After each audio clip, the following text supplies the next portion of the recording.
Welcome into our 49ers Report post-game show. My name is Chase Sr., and as always, thank you so much for watching today's show and making our post-game show a part of your day in NFL Week 16 as we just witnessed a brutal game for the San Francisco 49ers. 29-17, Niners lose in Florida against the Miami Dolphins. Going into this game, given what had transpired in the 1 o'clock Eastern, 10 a.m. Pacific slot, the Niners' playoff hopes were done. They are officially eliminated from playoff contention. But there was still a lot to prove for San Francisco, and they didn't really prove anything, including Brock Purdy, Jake Moody. Some of these young players did have some good moments in this football game, but what an ugly showing for the Niners against a Dolphins team that is all about flash, speed, stretching the field vertically and from sideline to sideline.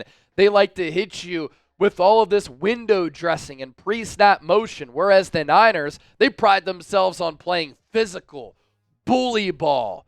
Well, today, the Dolphins were clearly the better team from start to finish, and this has just been a terrible, terrible year for this football team. Everything that could go wrong has gone wrong for this team. They are so depleted on the injury front, and even when they do things well, they find a way to mess it up. And a couple of points that I want to make, which really just summarize the 2024 season for San Francisco.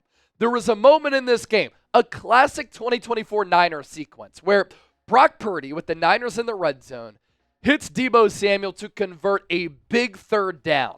It was then, of course, negated by a sloppy illegal motion penalty on Ricky Pearsall. His second on that drive. He doesn't even know where to line up. And then the 49ers on the following play on that third down after the penalty can't block 4 Dolphins rushers with 5 offensive linemen, and the Dolphins force a field goal. You're thinking, okay, San Francisco's going to be able to get 3, right? Jake Moody misses a chip shot. That is maddening football. That is losing football. And that is why the Niners are 6-9. And they are inching ever so closer to having a top 10 pick in the 2025 NFL draft. And maybe that's the best thing for this football team. I had said after that Seahawks loss, in which at the time they had lost their third game to a divisional opponent when they had a lead with under 2 minutes to go, that the season was over. You can't lose games in that fashion. You can't choke away games like that and expect to make the playoffs. Nor do you deserve to make the playoffs. But I looked at the playoff odds in the lead up to that game and after, and I had said, this season is over. And I think San Francisco needed that, and I think San Francisco needs this.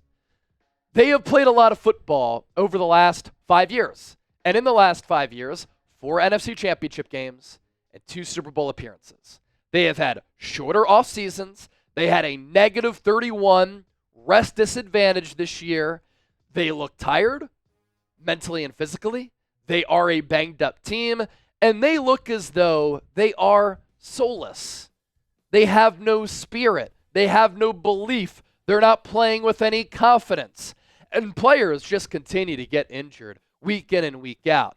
And another perfect summary of how this Niner season has gone this year: 11 penalties, 1 missed field goal, and a terrible interception for quarterback Brock Purdy, who in back-to-back games, Sunday against Miami, against the Rams on Thursday, has had an opportunity to lead his team on a game-winning drive, and he throws a crushing, back-breaking, game-ending interception. Purdy on the day, 26 of 40, 313 yards, 2 touchdowns and a pick. He had a pretty solid game outside of the interception. But here's the issue with Purdy. Purdy and his camp are seeking a contract worth $50 to $60 million. He has played pretty average this year. And he looks to be a good but not great quarterback. What makes Purdy great, and I've talked about this so much here on this show, I've talked about it since his rookie year in 2022, timing, accuracy, anticipation, and great decision making. If Brock Purdy is making costly mistakes and the good decision goes away and he's already a limited athlete who doesn't have a strong arm and he doesn't have a big body, that is a problem. Now, a lot of you will counter that by saying, Chase, Tua Tagovailoa just got $50+ million. Who looked like the better quarterback in this game? Yeah, I'd say that Purdy is the better quarterback. Doesn't mean that the 49ers have to fold and give in to what Brock Purdy is asking for. Because him making $50 to $60 million when he's playing like this, it can really hold back your organization. And it could cost you for the foreseeable future. Now, Calais Campbell was able to crunch Purdy on that interception, but the throw was never there. It was a bad choice. You don't throw that football. Tony Romo said it during the broadcast. I said it during the show as well. You don't throw that football. Live to play another down. And Purdy in previous years, 2022 and 2023, he's done a great job of keeping the ball out of harm's way. This year, though, he is not. And yes, Nick Sakel was at left guard, and Spencer Burford was at left tackle because Jalen Moore, who's in for Trent Williams, and Aaron Banks got hurt. But it comes down to decision making. And Purdy's decision on that play was not good enough. And you can nerd out and you can talk to me about his passer rating of 95.1. I don't want to hear about it. This is all about the eye test. This is all about the nuances of the game. And even when he gets all of his weapons back, is he still going to avoid the costly turnover, which cost the Niners the game against the Rams, and it cost the Niners the game again against the Miami Dolphins? It is a big issue for this team moving forward, and that is why the Brock Purdy contract talks are going to continue to be the talk around the Niners and the talk around the NFL, because it is a polarizing player who is looking for a polarizing contract, and it is a polarizing decision for San Francisco. A lot more to get to here on the show, but first, our postgame show, instant reaction video, sponsored by our friends at Zbiotics. Get 15% off at zbiotics.com/chatsports. You can also scan the QR code right here on your screen to my left. Have you ever skipped a workout because of drinks the night before? Yeah, that's happened to me before. If you're committed to your healthy routine this year like me, you need Zbiotics pre-alcohol. We all have busy lives these days, can't afford to waste a day stuck on the couch because of a few drinks the night before.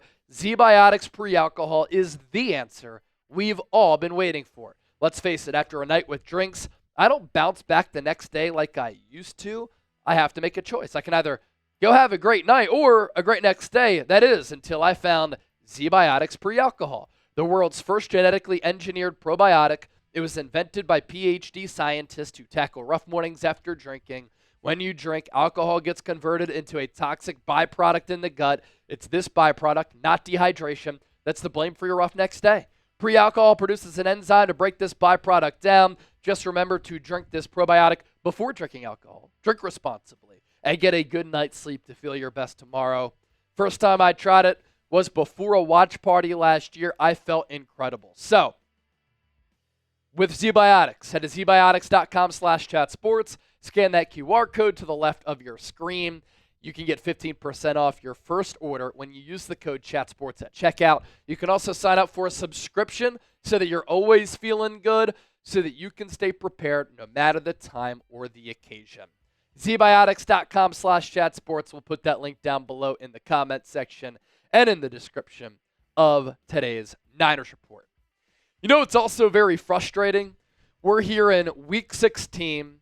Brandon Ayuk has been out since the Kansas City Chiefs game. Deebo Samuel had a wonderful opportunity, getting paid $24-25 million to rise up to the occasion, to play like a number one wide receiver.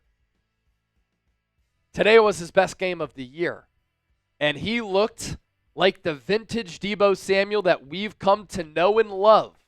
The same type of Deebo Samuel who from 2019 when he was drafted in the second round out of South Carolina through last year in 2023 was running with authority, running with power, running with physicality, breaking tackles, picking up yards after the catch. What happened?